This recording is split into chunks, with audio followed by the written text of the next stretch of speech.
Si Romualdez! Nakita nyo ang persa natin? Natakot siya, makinig kayo! Makinig na mabuti! Galing sa loob ang information. Galing sa loob ng Congress. Huwag lumabas sa natin. Tahimik kayo para marinig ng ating mga kababayan. Lahat ng ginagawa natin. Huwag kayong bumaba sa gutter. Alam nila, pasok kayo sa gutter. Baka kayo masabi. Dito kayo. Sumunod kayo. Lahat ng ginagawa natin. Tingnan nyo. Nakakadalawang araw pa lang tayo. Okay.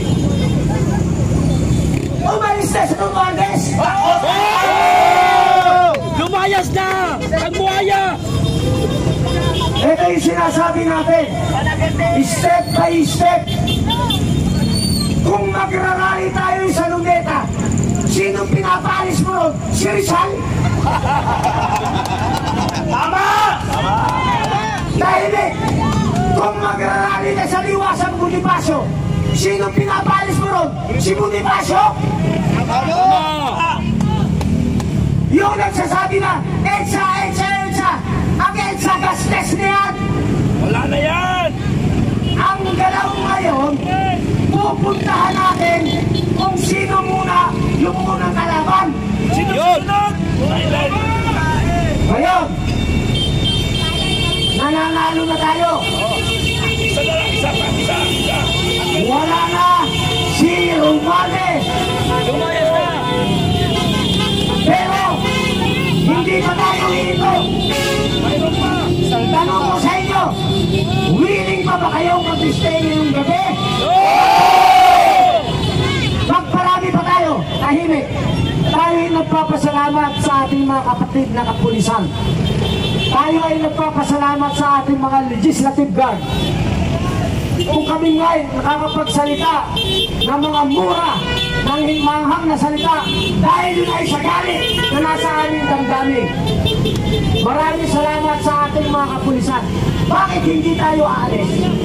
Pakinig kayo. Bakit hindi tayo aalis? Dahil nanalo tayo ito, meron pa tayong masunod sa laban. Yan! Iisa-isahin natin sila. Iisa-isahin natin sila. Umabot lang tayo rito, kahit hindi 1 milyon. Kahit 10,000 lang.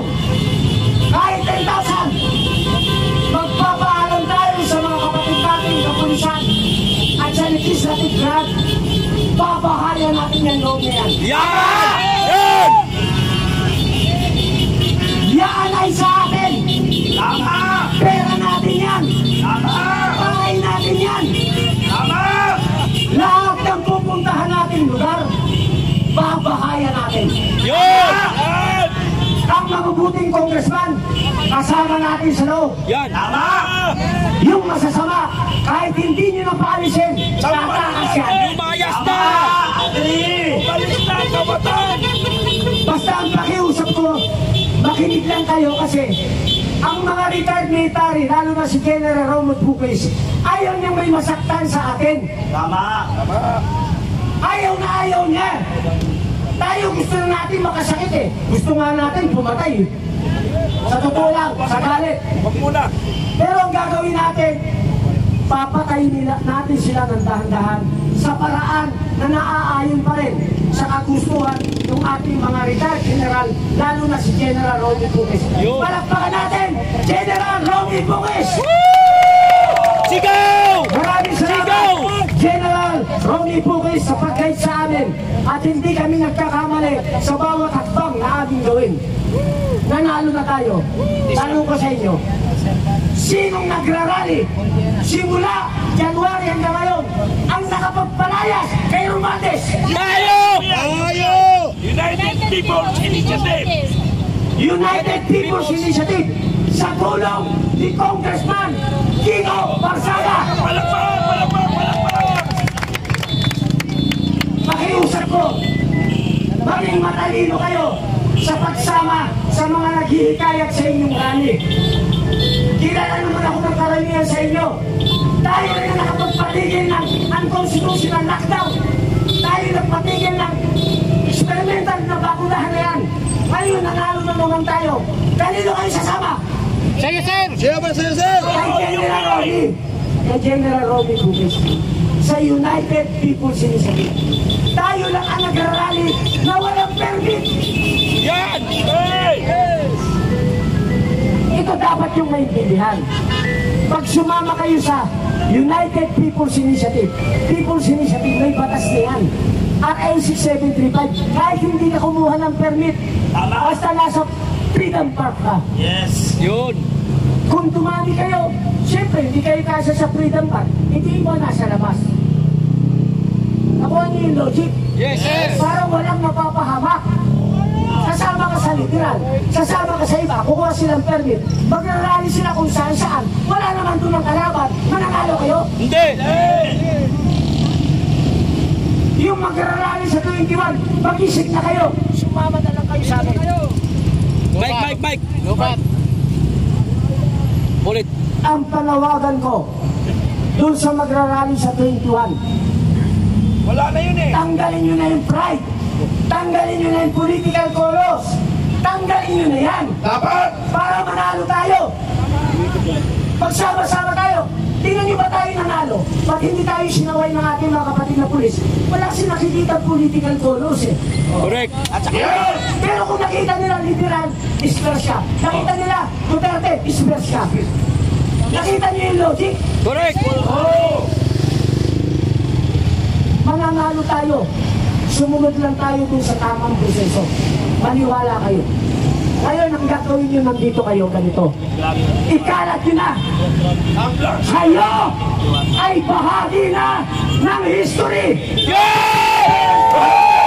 Okay, bahagi na tayo sa history ng Pilipinas. Bakit tayo? Ang pangalan.